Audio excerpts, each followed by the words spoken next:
Happy birthday to you. Happy birthday to you. Happy birthday to you. Happy birthday. જન્મદિવસ ઉજવણી જૂન મહિનાની જન્મદિવસની ઉજવણી વેકેશન પછીનું આપણું પહેલું સેશન. એમાં બાળકો અને દરેક વાલીનું હાર્દિક સ્વાગત છે. આ ધોરણના બાળકો હતા એને ખબર જ હશે કે આપણે જન્મદિવસની ઉજવણી દર મહિનાના અંતે, ધારો કે જૂન મહિનામાં 1 થી 8 અને બાળવાટિકામાં જેટલા બાળકોના જન્મદિવસ હોય તે બાળકોના જન્મદિવસ આપણે એક સાથે છેલ્લી તારીખે ઉજવીએ છીએ. આપણે જે અનુકૂળ હોય છેલ્લી તારીખ એ તારીખમાં આપણે ઉજવતા હોઈએ. એટલે શાળા તરફથી ઉજવવાનું કારણ એ છે બાળકને પોતાના જન્મદિવસની તારીખ યાદ રહે અને શાળામાં જે પ્રવૃત્તિ થતી હોય એનો ખ્યાલ રહે. એટલે વાલી સાથે જે આવે એટલે વાલીને ખ્યાલ આવે કે બાળકના જન્મદિવસની ઉજવણી શાળામાં છે એ વાલીને પણ શાળાની મુલાકાત થાય. એ રીતે આપણે એક સાથે બધાનો જન્મદિવસની ઉજવણી કરતા હોઈએ. એનું કોઈ આવા પ્રાણીઓ કે કીટકો વિઘટન કરી શકતા નથી. એટલે આપણી સરકાર પણ પર્યાવરણની જાગૃતિ માટે પ્લાસ્ટિક ઉપર ઓછામાં ઓછો ઉપયોગ થાય એવો પ્રયત્ન કરે છે. અને આપણા બાળકોમાં એને, કારણ કે આપણે તો અડધી ઉપરાંત ઉંમર વટાવી ચૂક્યા છે. આ છોકરાઓને લીધી આ પૂરી જિંદગી એના હાથમાં છે. તો એના માટે સારું પર્યાવરણ આપણે આપી હતી. એ માટે અત્યારથી જ આપણે પ્લાસ્ટિકનો શક્ય હોય એટલો ઓછામાં ઓછો ઉપયોગ થાય એવો પ્રયત્ન કરીએ છીએ. એ માટે બાળકોને ચોકલેટ આપણે આપવા દેતા નથી. એ ચોકલેટ છે એ બાળકોના સ્વાસ્થ્ય માટે પણ હાનિકારક છે. દાંતને નુકસાન થાય, ઘણીવાર શરદી કે ઉધરસ જેવી બધું ચોકલેટ કંઈક બરોબર તો એ પણ હાનિકારક છે. તો એટલે ચોકલેટ આપણે એને વેચવા દેતા નથી. એના બદલે જો અનુકૂળતા હોય અને ઈચ્છા હોય તો બાળક છે એના મિત્રોને અથવા એના વર્ગના બાળકોને અથવા સ્કૂલના બાળકોને જેને અનુકૂળતા હોય કોઈ સ્ટેશનરી આઈટમ આપે. ચોકલેટમાં જે ખર્ચ થાય રૂપિયાની ચોકલેટ આવતી હોય તો એના બદલે કદાચ રૂપિયાવાળી પેન્સિલ આપી દે કે તે ખબર આપી દે તો એ ફરજિયાત નથી. ઈચ્છા અને અનુકૂળતા અનુસાર પણ તો એ છે એ બાળકોને ભણવામાં કામ આવે અને એના સ્વાસ્થ્યને પણ નુકસાન ન કરે. એ સાથે તે બીજું એક આપણે કામ શરૂ કર્યું છે કે વિશેષ દરમિયાન આપણે બાળકોને નાસ્તો આપણે મોટા ભાગે ઘણા વાલીઓ એવા હોય છે કે બાળકોને 5 રૂપિયા કે 10 રૂપિયા આપી દે એટલે નાસ્તો કંઈક લેતો નથી રસ્તામાંથી અથવા પોતે લાવીને આપે. પણ તે મોટા ભાગે શું હોય તો ઓલા કંઈક ગોપાલના કે બાલાજીના ચેવડો કે સેવમુંદરા કે એની વેફરના પડીકા હોય અથવા ઓલા કુરકુરે હોય ને કુરકુરે ખાવ કે કરતા તમે કુરકુરે ખાવ છો બધા? તો એ કુરકુરે મૂળ પ્લાસ્ટિકના પેકિંગમાં આવતું હોય એ તમામ વસ્તુ છે એ આપણા પર્યાવરણને નુકસાન કરતા છે. તો વિશેષ દરમિયાન અમે આવા પ્લાસ્ટિકના રેપિંગ વાળી કોઈ વસ્તુ પણ લાવવાની ના પાડેલ છે. એવું પણ કોઈને મોકલવાનું નથી. વાલી છે એ બાળકોને એના ડબ્બામાં ભરી અને સાદો નાસ્તો આપી શકે, ઘરનો નાસ્તો એમને આપી શકાય. બરોબર, ઘરનો નાસ્તો આપો તો બાળકોના સ્વાસ્થ્ય માટે સારું છે અને એના માટે તમારા માટે પણ સારું છે અને પર્યાવરણ માટે પણ સારું છે. તો આ જેટલા વાલીઓ બેઠા છે એ પણ વિનંતી કે એને પ્લાસ્ટિકનો પેકિંગ વાળો કોઈ વસ્તુ ન આપો. હું તો તમને ઘરે વિનંતી કરું તમને કે તમારે ઘરમાં શક્ય તો પ્લાસ્ટિકનો ઓછો ઉપયોગ કરવો. હવે શાક લેવા કંઈક જતા હોય તો કાપડની થેલી લઈને જઈએ, એમાં શાક ભરતા હોય અને તેનો કંઈ શાક લેવા આપણે શીરાપુરી કરવી ને તો ઓલા જેટલી વસ્તુ લઈ એટલા જમલામાં આપી દે. ભીંડોળી, તુરિયા, ગુવાર જે જોઈએ નોકરા જમલામાં આવે. ઘરે જઈ આપણે શાકભાજી ધોવા માટે બહાર કાઢીએ એટલે જમલામાં એ વેસ્ટ થઈ જાય.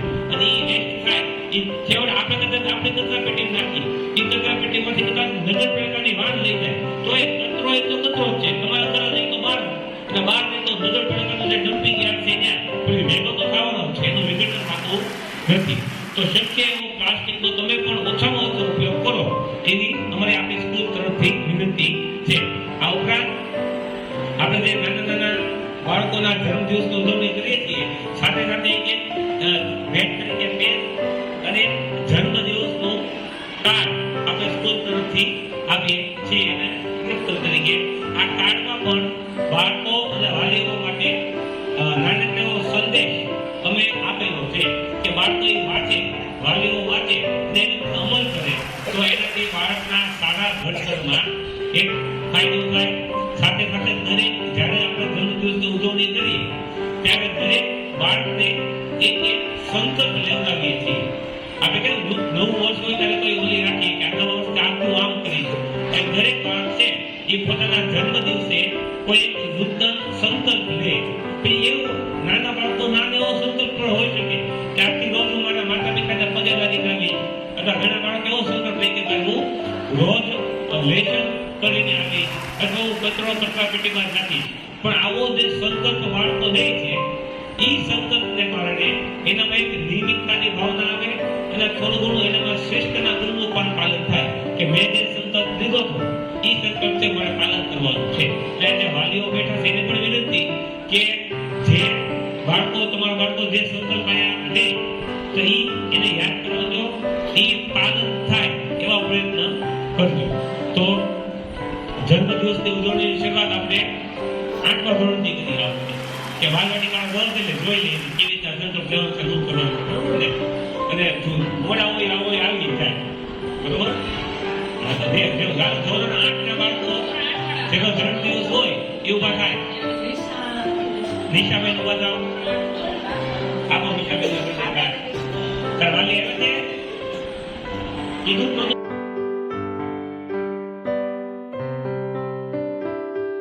નિશા ગોવિંદભાઈ છે. હું ધોરણ 8 ડીમાં ભણું છું. હું પિક્ચર નાખીશ. મારું નામ શિયાળ આદિત પતિભાઈ છે. હું સંકલ્પ લઉં છું કે હું મારા માતા પિતાને પગે લાગીને આવીશ.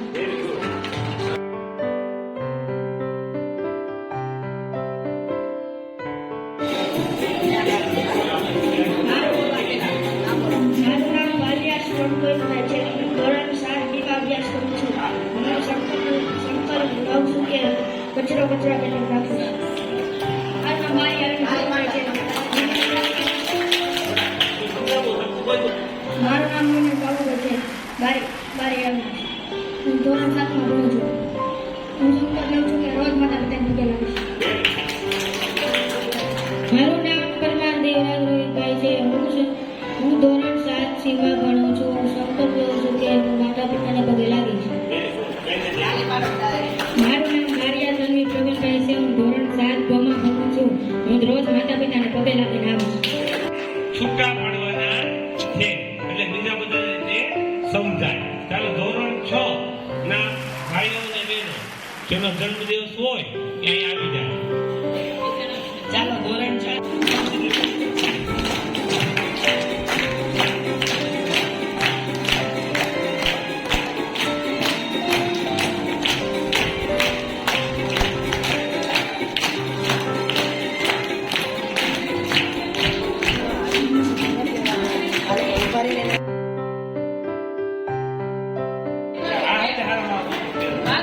મારું નામ આદિત્ય મહેશભાઈ ચોટલિયા છે. હું ધોરણ 6 એમાં અભ્યાસ કરું છું. હું સંકલ્પ લઉં છું કે હું ભણવામાં ધ્યાન દઈશ. હું સંકલ્પ લઉં છું દરરોજ માતા પિતાને પગે લાગીશ. મારું નામ દાખલા ક્રિના લીતેશભાઈ છે. હું એ સંકલ્પ લઉં છું કે કચરા પેટીમાં નાખીશ. મારું નામ વણાસિયા છે. હું સંકલ્પ લઉં હું મારા માતા પિતાનું પાલન કરીશ. મારું નામ પરમાર ઉષા અશ્વિનભાઈ છે. હું ધોરણ 6 માં અભ્યાસ કરું છું. હું સંકલ્પ લઉં છું કે રજા પડશે ત્યારે હું મારા ગુરુને પગે લાગીને જઈશ.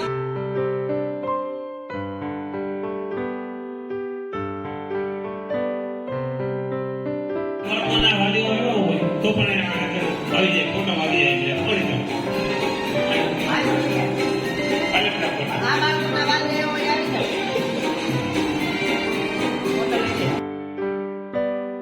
હું પર્યાવરણને બચાવીશ. મારું નામ કામોઠી જયવીર હબીબભાઈ છે. હું ધોરણ 4 માં અભ્યાસ કરું છું. હું સંકલ્પ લઉં કે હું ક્લાસમાં શિસ્ત રાખીશ. મારું નામ ભાલિયા રુદ્રાક્ષ છે. હું ધોરણ 5 માં અભ્યાસ કરું છું. હું સંકલ્પ લઉં છું કે દર મહિને એક પેડ વાવીશ. મારું નામ ધાપા પ્રિયા છે. હું ધોરણ 5 માં અભ્યાસ કરું છું. હું સંકલ્પ લઉં છું. હું રોજ માતા પિતાને પગે લાગુ છું. મારું નામ સાગર નાનજી મહેશભાઈ છે. હું સંકલ્પ લઉં છું. મારા માતા પિતાને પગે લાગી આવીશ. મારું નામ ચૌહાણ નરેશભાઈ છે. હું ધોરણ 5 માં ભણું છું. હું સંકલ્પ લઉં છું. દરરોજ માતા પિતાને પગે લાગીશ. મારું નામ શ્રેયા પ્રણીતા વિનોદભાઈ છે. હું આ સંકલ્પ લઉં છું. હું દરરોજ મારા માતા પિતાને પગે લાગીશ. મારું નામ ઉજીરી અંજલિ છે. ધોરણ 5 ભણું છું. સંકલ્પ લઉં છું. કોઈ વાતો નહીં કરું.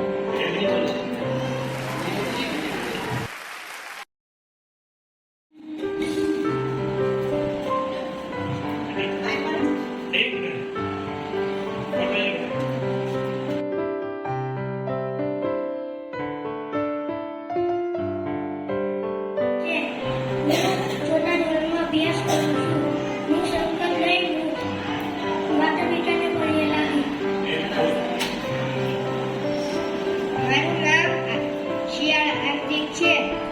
હું ચોથા ધોરણમાં અભ્યાસ કરું છું. હું રોજ માતા પિતાને પગે લાગી આવીશ. મારું નામ બરમણિયા હંસ છે. રાજુભાઈ મારું નામ હંસ છે. બરમણિયા. હું સંકલ્પ ધોરણ 4 માં અભ્યાસ કરું છું. હું સંકલ્પ લઉં કે કચરા ટોપલી નાખી. મારું નામ વાઘેલા રુદ્ર જયેશભાઈ છે. હું ધોરણ 4 માં અભ્યાસ કરું છું. હું સંકલ્પ લઉં છું કે મારા માતા પિતા દરરોજ પગે લાગીને આવીશ. મારું નામ કોરિયા વિદ્યાભાઈ છે. હું ધોરણ 4 એમાં અભ્યાસ કરું છું. હું સંકલ્પ લઉં છું કે હું મારા માતા પિતાનું પાલન કરીશ. મારું નામ પ્રિયા નવીનભાઈ છે. હું સંકલ્પ લઉં છું કે મારા માતા પિતાને પગે લાગીશ. મારું નામ ડોળા શાસ્ત્રાતા મુકેશભાઈ છે. હું સંકલ્પ લઉં છું કે મારા માતા પિતાને પગે લાગીશ. માતા પિતાને પગે લાગીશ. મારું નામ જાદવ કરણ કમલેશભાઈ. હું ધોરણ અભ્યાસ કરું છું કે હું ધોરણ માટે વિશેષ કાર્ય કરું. હવે સંજયભાઈ એના પિતા છે અમે. હવે એના બાબલાને ગયા વખતે આપણે અહીંયા મૂક્યો છે. હવે એને બોલી શકતો નથી કાંઈ. એવા લગભગ 3 કે 4 બાળકો આપણે છે મંદબુદ્ધિવાળા. છતાં પણ એને શિક્ષકો તરફથી ક્યારે અમે એની પ્રત્યે અણગમો નથી કર્યો. અમારું પોતાનું બાળક હોય ને એ રીતે અમે એની સાથે વ્યવહાર કર્યો છે. ઘણી વખત તો શરૂઆતમાં તો સંજયભાઈ સાક્ષી છે કે એનું બાળક અવાજ કરતું, જોરથી બોલતું, છતાં પણ અમે એને પ્રેમથી સમજાવીએ. વર્ગના બધા બાળકોનું ધ્યાન ખેંચે. પણ આજે હમણાં મને કીધું મને કે સાહેબ હવે બહુ વ્યવસ્થિત રીતે બેસે, ઘણો મારા બાળકમાં ફેર પડ્યો. આની આ વસ્તુ જો તમે પ્રાઇવેટમાં પૈસા દઈને બેહાડો ને તો તમારા બાળકને રાખે નહીં. પૈસા દઈને બેહાડો ને ફી ભરી પૂરેપૂરી તો તમારા બાળકને ન બેહાડે. સમજી લે. જે સરકારી સ્કૂલ છે ને એ તો આ લોકોના મગજમાં એવું છે કે ભાઈ એમાં એટલે કાંઈ નહીં, પણ એ વસ્તુ જ નથી. સરકારી સ્કૂલમાં એક વખત તમે બાળકને મૂકો, એના તમે સહકાર આપો વ્યવસ્થિત. સાહેબ એમણે કીધું ને બેન રૂમ વાળે રોજ. હવે ઘણી વખત એવું બને કે ભાઈ તો અમારે એક પટ્ટાવાળા છે, એક જ પટ્ટાવાળા, આખી નિશાળમાં એક જ પટ્ટાવાળા, અને એ નગરપાલિકા કે કોઈ બોલાય નહીં. એ સ્કૂલ એને પગાર આપે, સરકાર પગાર નથી આપતી. સમજાઈ ગયું? હવે અમારે સફાઈ કેમ કરવી? એટલે ઘણી વખત અમે બાળકોને ક્યાં એવું હોય તો અઠવાડિયામાં એકાદી વાર 2 વાર બાળકો આવી. એટલે ઘણા વાલીઓ કોઈ અમુક જ કે એમ કે ભાઈ મારા બાળકને હું કામ. પણ આ બધા છે ને જિંદગીના પાઠો છે. આજે છે ને તમને એમ થાય મારું બાળક વાળે, મારું બાળક આ, પણ બાળક જિંદગીના પાઠો છે. આમાંથી બાળકને બહુ શીખવા મળે. તમને એમ થાય કે તમને વળાવે છે, પણ આ વસ્તુ છે ને આ પહેલા ઋષિ મુનિના ઓલામાં તમે ખબર જ છે ને બાળકો પાસે કેટલું કરાવતા. ભગવાન કૃષ્ણએ કેટલું કામ કરેલું. શાંતિપણી ઋષિમાં ભણતા ત્યારે સુદામાઈને. અને આ જે નાની નાની બાબતો છે એનાથી જ બાળકનો સંપૂર્ણ વિકાસ થાય. તમારું જે બાળક 8 ધોરણ સુધી સરકારી નિશાળમાં ભણેલું છે ને એ બાળક તમારું ક્યાંય પાછું નહીં પડે. અને જે પ્રાઇવેટમાં ઇંગ્લિશ મીડિયમમાં એવી બધી હારી સ્કૂલમાં ભણેલું છે ને એ બાળક તમે ખાલી એમ કે દૂધની થેલી લઈ આવે, આમ લઈ આવે, ક્યાંથી લાવવાની, શું કરવાનું, કયા પ્રશ્નો કરશે, અને તમારું બાળક તો હરવું ગમે ત્યાં નીકળી જાય. સમજાઈ ગયું? એટલે આ વસ્તુ છે ને એ લાગે નાની, પણ આ વસ્તુ બહુ અગત્યની છે. એટલે એ બાબતમાં પણ અમને થોડોક સહકાર મળી રહે એવું અમે ઈચ્છીએ છીએ. ચાલો, શું ધોરણ છે?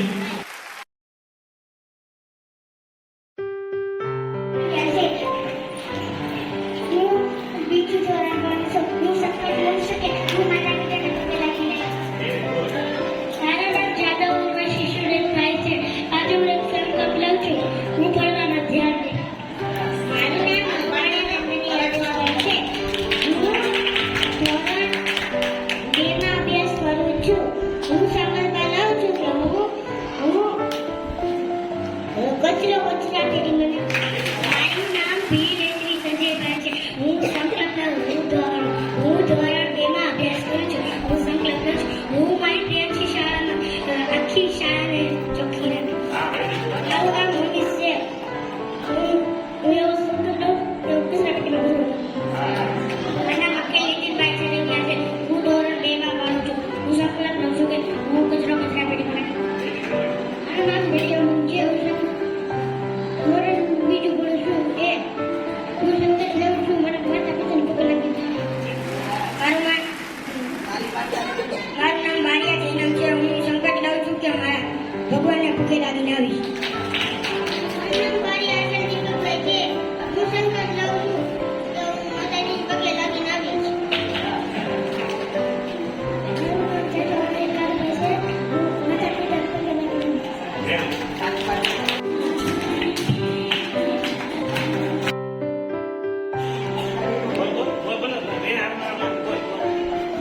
હું ધોરણ 2 નું ભણું છું. અને હું દરરોજ માતા પિતાને પગે લાગીશ. હવે બાળવાટિકા પહેલા દેવાંશીબેન,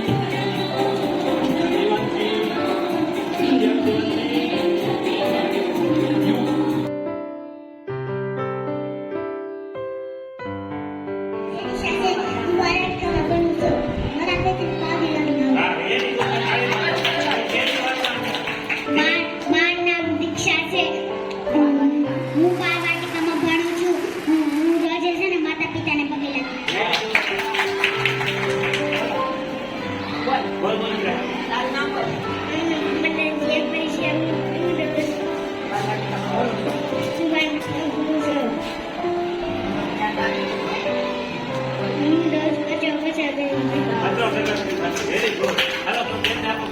મારું નામ પ્રકૃતિ છે. હું બાળવાટિકામાં ભણું છું. હું કચરાપેટી. મારું નામ કાવ્યાબેન છે. હું ભગવાનને પગે લાગીને આવું છું.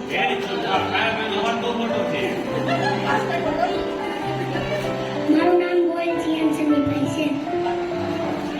હું બાળવાટિકામાં ભણું છું. હું તોફાન નહીં કરી હું ભણવામાં ધ્યાન દઈશ. મારું નામ દ્રષ્ટિ. ધોરણ 12 વાટિકા. હું ભણવામાં ધ્યાન દઈશ. મારું નામ સુનિલભાઈ સંજયભાઈ સાકર છે. હું ભણવામાં ધ્યાન દઈશ. એ તમારે પાડવાનો છે. તમે કીધું પગે લગીને આવીશ તો પગે લગીને આવવાનું, કચરો કચરાપેટી મૂકવાનો, જે કંઈ ધંધો બીજો એ અમે તમારા મમ્મી પપ્પાને, તમારા શિક્ષકને પૂછશું. એ કરે છે કે નથી કરતો? હો, બધા કરશું ને? હા. અને ઘરે તોફાન નહીં કરવાનું, સ્કૂલે ધંધો લાવી જવાનો. આવી જાવ ને? હા, નાના ધોરણવાળાને ખાસ. બરોબર? તો હવે કાવ્યા અજયભાઈ ચૌહાણ જે બાળવાટિકામાં છે તેના તરફથી 100 રૂપિયા અને પ્રકૃતિ ઉદયભાઈ બારિયા એના તરફથી 200 રૂપિયા આપણે કાર્યો સાથે તેને વધાવી. હવે જન્મદિવસની ઉજવણીનો કાર્યક્રમ આપણે અહીંયા સ્કૂલમાં અત્યારે કુલ સંખ્યા 909 ની સંખ્યા છે. જે મહુવા તાલુકાની હાઈએસ્ટ સંખ્યા, મહુવા તાલુકાના એક પણ ગામડામાં 909 ની સંખ્યા નથી. એ સંખ્યા આપણે આપણી સ્કૂલમાં છે. એટલે એમાં વાલીઓનો સારો સહકાર દર વખતે મળે છે. એવો સહકાર અમને મળી નાના મોટા પ્રશ્નો હોય તો એમાં પણ અમને સહકાર આપે એવી